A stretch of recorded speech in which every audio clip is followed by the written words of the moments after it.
In today's video, I'm going to teach you how to navigate and design effectively using Miro, the visual workspace designed for innovation. First, let's begin by visiting the Miro website. You'll want to click on the link to log into your account.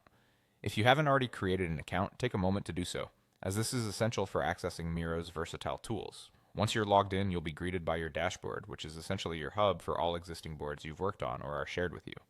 The next step is to click on an existing board. It's as simple as that. Just choose any board you've previously created or have access to from the dashboard. Miro will then open it up, ready for your edits and input. This is where the creative process truly begins, so take a moment to consider what you want to accomplish with your board. Now that you're inside your board, let's start by utilizing Miro's Shape tool. Click on the Shapes icon, which you'll find in the toolbar.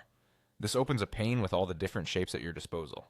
Experiment with the various options until you find one that fits your needs. This could be anything from basic circles and squares to more complex polygons. Once you've decided, click and drag the desired shape onto your board. This is a very intuitive process, almost like moving pieces on a game board. Following this, it's time to highlight your shape.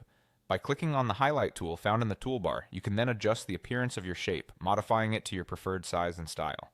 The highlight tool is particularly useful for emphasizing elements within your board that you want to stand out, whether for a presentation or a collaborative brainstorming session. Don't forget, you can always change the color of your shapes to add more visual interest and clarity. By selecting the border icon, you open a palette of colors you can use to change the border color of your shapes. This allows you to categorize or differentiate sections of your board visually, a feature that can be quite handy for organizing information in a visually appealing way. And there we have it. You now know how to effectively use shapes and colors in Miro to enhance your visual presentations and collaborative projects.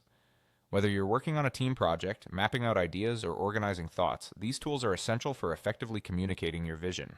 Remember, practice makes perfect, so continue exploring all that Miro has to offer to become even more proficient in creating compelling, clear, and visually stunning boards.